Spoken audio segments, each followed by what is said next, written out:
You wake up at 3 a.m. for no reason. No alarm, no noise, just awake. You lie there in the dark, heart beating a little faster than it should. Nothing is wrong, nothing is chasing you. But your body doesn't seem to know that. Here's the strange part. This isn't insomnia. This isn't stress. This is your body doing exactly what it was built to do, tens of thousands of years before mattresses existed. You think you're living in a house? In a city? In the modern world? Your body disagrees. It still thinks it's living in a cave. Start with the easiest one to notice. Temperature. Your hands and feet get cold the second you sit down to relax. Your room is the same temperature whether you're moving or still. So why does your body change? Because for most of human history, stillness meant one of two things: rest or danger. And your circulatory system never updated its software. When you stop moving, blood pulls inward, toward your organs, toward the parts of you that matter most if a predator is nearby. Your fingers and toes are the first to be sacrificed. Not because anything is wrong with you, because your body is still budgeting blood like it might need to run in the next 10 seconds. It almost never does. But the wiring doesn't know that. Harvard evolutionary biologist Daniel Lieberman has spent decades studying exactly this gap, the space between the bodies we have and the lives we now live. His research keeps landing on the same idea. Your body was shaped by millions of years of motion, scarcity, and unpredictability. It was never shaped for comfort. Comfort is new. Comfort is, evolutionarily speaking, an experiment that started about 200 years ago.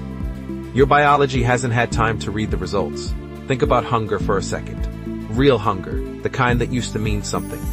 For most of human history, a craving for fat and sugar was a survival tool. Fat and sugar were rare. Calories were never guaranteed. So when your ancestors found something dense in energy, their brain lit up like a slot machine. Eat it. Eat all of it. You don't know when food appears again. Now sugar isn't everything. Fat isn't everything. And that ancient slot machine is still pulling the lever.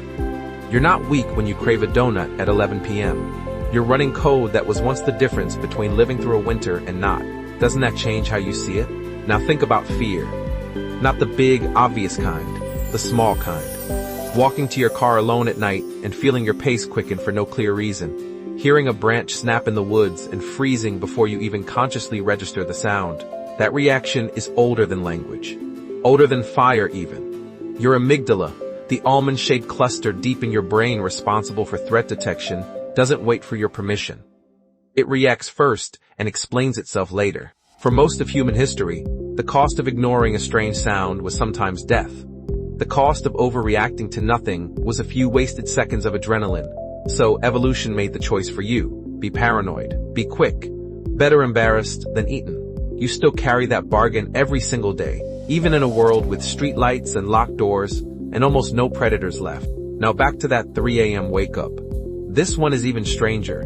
Sleep researcher Charles Czeisler at Harvard Medical School has spent his career studying human sleep cycles, particularly what happens when modern light and modern schedules collide with an ancient body clock. One of the patterns that keeps surfacing in research on pre-industrial sleep, both in historical records and in modern communities without electric light, is something called segmented sleep.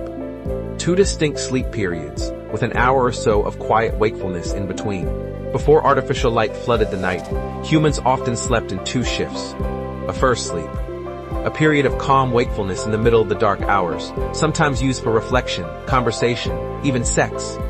Then, a second sleep until dawn. That gap in the middle of the night wasn't a malfunction. It was the default. Your 3 a.m. eyes open moment might not be a problem to fix. It might be your body trying to do what it has always done, before clocks and shift work and blue light told it otherwise. You medicate the symptom, but the cause is older than medicine itself. Now consider your social world. How many people can you actually keep up with?